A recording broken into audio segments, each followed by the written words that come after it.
저는 지난 8.2 전당 대회에서 1인 1표 당원주권 정당을 공약하고 당선되었습니다. 공약을 지키기 위해 노력했으나 중앙위원회에서 부결됨으로써 저의 약속을 지킬 수 없게 되었습니다. 저를 뽑아주신 당원들께 송구한 마음 금할 길 없습니다. 중요한 것은 꺾이지 않는 마음이라고 생각합니다. 이재명 정부의 국민주권 시대에 걸맞는 당원 주권 시대에 대한 열망은 여기서 멈출 수 없습니다. 강물이 바다를 포기하지 않듯이 1인 1표 당원 주권 정당의 꿈도 여기서 포기할 수는 없습니다. 지금 지지자들도 그렇고 민주당 당원들도 그렇고 국민들이 원하는 게 민주당 1인 1투표제 빨리 만드는 겁니까? 그게 그렇게 중요합니까? 내란 지금 1년이 되도록 아무런 결과 혹은 점점 더 이상한 쪽으로 가고 어떤 사람은 심지어 윤석열 무죄가 나올 수 있다라고 하는 그래서 풀려날 수 있다고 하는 이런 박성재 구속영장 2번 기각돼 추경호도 기각돼 이런 상황에서 뭐가 더 시급하냐고요. 국민들이 보고 국민들이 요구하는 것은 안 하면서 그것이 뭐가 그렇게 급하다고 뭐가 그렇게 중요하다고 중요할 수 있겠지만 그래도 우선순위가 있잖아요. 지지자들을 역행하는 그런 정책이나 그런 상황이 뭐가 그렇게 그러면서 무슨 정치를 하겠다고 하는지 저는 이해가 안 돼요. 자, 대표로서 민주당 대표로서 자기의 공로는 챙기고 그건 뭐냐? 검찰개혁. 그렇죠. 그건 챙기지만 내란 종식은 이게 좀 어리버리하게 되면 나중에 이재명이 책임이에요. 누구를 욕하겠습니까? 이재명 대통령 욕한다고. 다 대통령 욕한단 말이에요. 저 같아도 대통령이 왜 이렇게 시원하게 안 하지? 이런 생각을 해본 적이 있어요. 지난번 막 시끄럽고 막 이럴 때 이렇게 되는 거예요. 그러면 책임을 덤탱이를 누구한테 씌워? 이제 지지율도 빠지고 이러면 그러면 잘못하면요 노무현 2가 될 수도 있습니다. 그래서 내가 이게 지금 보통 문제가 아니다 해서 여기까지 온 거예요. 그렇죠. 제가 저희 방송에서 어떤 분이 저 국진당 내란 해산 될까요? 누가 물어보시더라고. 그래서 제가 그 얘기를 했어요. 실력이 없는 사람들은 그 입장에서 보면 저 빨간당이 사라지는 게 좋겠느냐. 그러니까 적대적 공생관계가 훨씬 낫죠. 확실한 비교군이 있어줘야지. 안 좋은. 저 실력이 없는 사람들은 그러니까 제가 아까 계속 키워드를 실력이라고 말씀드리잖아요. 시대 정신이 실력이라고. 그 사람들은 굳이 없어지면 안 되는 거예요, 어찌 보면. 그리고 그런 식으로 해야 자기들이 굳이 실력이 없어도 오래 해먹을 수 있잖아요. 그렇죠. 만약에 이재명 대표 시절이었다? 원칙대로 합시다. 이렇게 했을 거예요. 왜냐면 자기께 분명히 있으니까. 저는 좀 부정적으로 볼 수밖에 없다. 긍정적으로 보이지 않는다. 그런 생각을 했는데, 저는 그래서 이 부분도 좀 이렇게 난망하다는 생각이 좀 들어요. 그러니까 추경호의 구속이 실은 엄청나게 중요한 분수령 아니었습니까? 그래서 이게 민기적거리면서 갈 확률도 더 높아졌다. 이런 생각이 듭니다. 왜 그랬을까에 대한 생각. 청청래는 대표가 돼서 왜 저럴까? 근데 도대체 왜 그럴까를 생각해 봤어요. 그러니까 저의 어떤 짐작으로 생각을 해보면 청청래는 법사위원장을 하면서 녹았죠. 네. 그리고 개혁을 너무 환영하더라고요.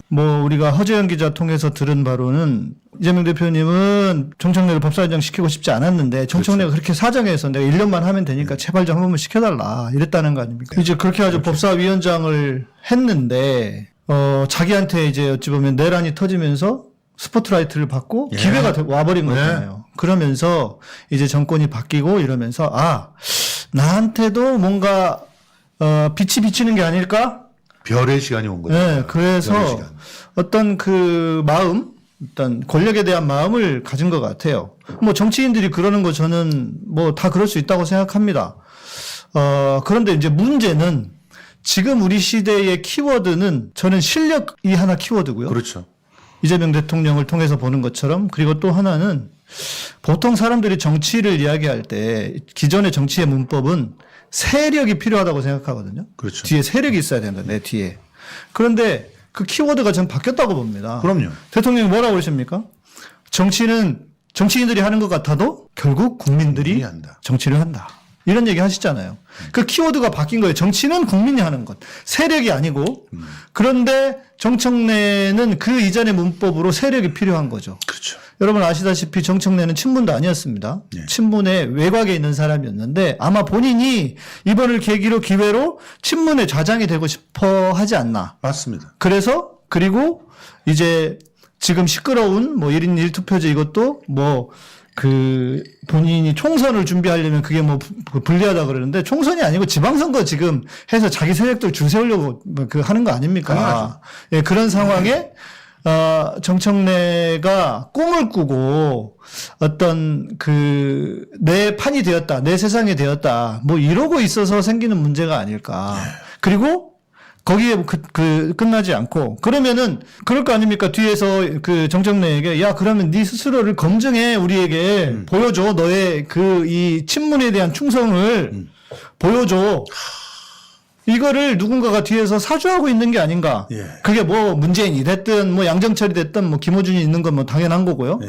누군지는 모르겠지만 그래서 심지어 뭐 이건 또 하나의 저의 추정인데 심지어 조국과 함께 투톱으로 좀 경쟁을 시키고 있는 게 아닐까. 이런 생각이 들어요. 저의 추정입니다. 제가 내가 보지는 않았지만 정청래 대표가 누구 말을 듣고 있는가? 이제 폭로하시는 겁니까? 아니 뭐 제가 본 게 아니니까 이거는 뭐 저희 추측일 수밖에 없는데 하는 짓이 예. 정봉주하고 똑같다. 아시죠 여러분? 정청래하고 정봉주의 관계. 그런데 그러니까 이게 지금 세상에 이렇게 망하려고 그러는 건지 어떻게 그런 판단을 하고 있는지. 봉도사님이 또 강림하신 거군요, 그러니까. 양정철 뭐 그 김어준 있겠죠. 그런데 거기에 또 한 명이 누구일까? 왜 하는 짓이 정봉주하고 똑같다. 그런 얘기를 누가 하더라고요. 예. 예, 그걸 유추해 볼 때 정봉주 말 듣고 있나 보다 이렇게 유추해 볼 수 있잖아요. 저는 뭐 실은 제가 굳이 정치에 막 깊이 들여다서 이 두 분들처럼 막 내가 비판하고 누구 욕하고 싶지 않아요. 솔직히 저 여기 오는 것도 고민 많이 했다니까요. 저도 욕하고 싶은 줄 아세요, 저도? 저도 못하는 사람이에요. 그런데 하나하나 행보를 보면 뭔가 이상하잖아요. 이재명 대통령은 문재인과 달라서 정말 너무 뭐라고 해야 될까, 이 개인기가 너무 뛰어나셔서 지금 그 하나로 지금 버티고 있는 건 사실이지만 여당의 민주당이 뒷받쳐주지 않으면 안 되는 상황이기 때문에 안 되겠다 해서 제가 목소리를 높이고 있는 겁니다. 이건 제가 봐도 이상하거든요. 뭐 내가 잘 모르지만 들여다보지 않아서 깊이 들여다보지 않고 내가 뭐 취재하는 사람도 아니지만 이상하잖아요. 이상하니까 이건 아니다 싶어서 얘기를 하는 거라고요. 이제 그만 싸우고 좀 힘을 모아서 가야 되는 거 아니냐. 그만 싸우고라기보다도 싸우지 말고 너무 보기 불편하다 그런 얘기를 하시더라고요. 그러니까 그분 말도 틀린 건 아닙니다. 그런데 조금만 거슬러 올라가 보면 문재인 정부가 실패한 이유 중에 하나도 뭡니까? 바로 그놈의 네. 갈라치기 그만해 이거죠. 그리고 소위 말하는 이제 내부 비판을 하지 않고 뭐 그때는 좀 상황이 다르지만 뭐 우리인이 하고 싶은 대로 하고 싶은 거 다 해. 지금 상황은 우리 청래하고 싶은 대로 다 해. 이런 상황으로 가고 있는 게 아닌가? 맞아요. 그럼 그 내부에서 자칫 잘못하면 노무현 대통령 때처럼 대통령의 힘을 빼는 그런 상황이 벌어질 수 있다는 겁니다.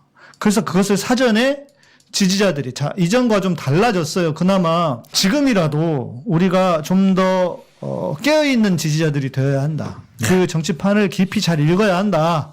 그런 차원에서 여러분들이 더 관심도 가지시고 목소리도 높이시고 또 뭐 싸우는 것처럼 보이지만 결국 그것이 싸움이 아니라 바른 지지, 대통령이 성공하도록 지지하는 것이다라고 좀 이해해 주시고 여러분들도 함께 힘을 모아주시면 좋겠습니다.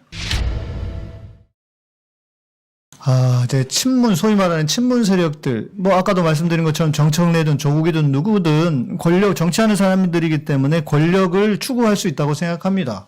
그러나 문제는 친문들은 문재인 정권을 어찌됐건 실패한 정권입니다. 그렇게 해서 정권을 넘겨줬잖아요.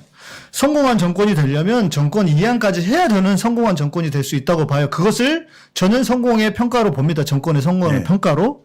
그러면 어찌됐건 실패했고 또 그렇게 해서 이렇게 뭐 거의 지지한 것과 마찬가지인 윤석열이 이렇게 내란까지 이렇게 해서 이 나라를 이렇게 쑥대밭을 만들어 놓았다면 본인들의 어떤 반성 혹은 사과, 진심 어린 사과 이런 것을 한 다음에 그 다음에 정권을 뭐 추구해보고 우리가 또 그 사이에 이렇게 이런 실력도 키우고 이렇게 준비를 해서 이렇게 해봅니다라고 하는 그런 과정이 있으면 모르겠어요. 그런 거는 없이 뭐 하고 있어요?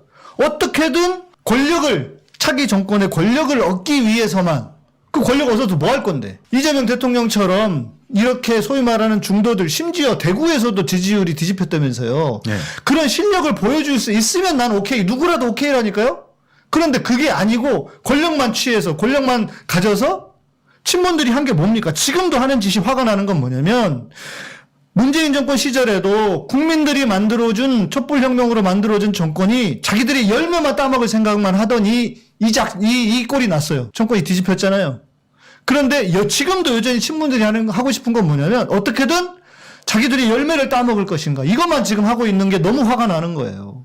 그리고 결국 저는 이런 생각이 들어요. 민주주의는 지지자들이 똑똑해지는 수밖에 없습니다. 예. 지금도 저는 예를 들어서 문재인 혹은 김어준 여기에 그렇게 사람들이 많이 몰리는 걸 문재인은 뭐 유튜버였는데 잘 보지도 않는다고 하니까 김어준이 하는 것을 의심 없이 저렇게 따르고 지지하고 있다는 것이 너무 한편으로는 한심하기도 하고 예. 결국 시민들이 지지자들이 더 똑똑해져야 된다. 사기당하면 안 된다. 제가 허재영 기자하고 잠시 통화하다가 허 기자님이 이런 이야기를 해요. 누가 봐도 이재명 대통령과 가까운 사람은 박찬대 의원이었던 것이 분명하다. 그렇죠. 그런데 정청래가 뭐 했습니까? 이재명이 정청래고 정청래가 이재명이다 이러면서 본인이 치고 나와가지고 그렇게 해서 잘하면야 뭐라고 해요 누가.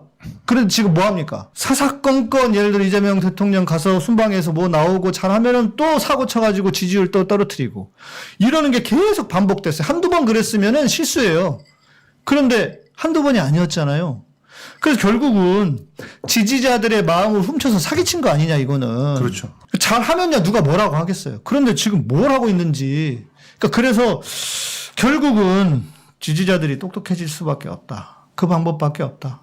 여러분들이 좀 저는 그 생각이 들었어요. 제가 지난 주일날 그 설교를 했는데 다시 우리가 한 6개월 정도 어찌 보면은 좀 정치에 너무 힘드니까 좀 멀리 있었던 것 같은데 지금 다시 목소리를 높여야 된다. 어떻게 이제 중도를 확장하고 하는 거는 대통령께서 워낙 잘하고 계시니까 그거 말고 민주당 내부에 아직도 자기들이 정치를 잘한다고 생각하면서도 깨어있지 못한 분들에게 그분들에게 정치가 뭔지를 좀 알려줘야 된다. 예, 지금 민주당 상황을 좀 알려주기도 해야 되고 물론 뭐 안 들어 쳐먹을 수도 있겠지만 좀 여러분들이 목소리를 내야 된다 이런 생각이 듭니다.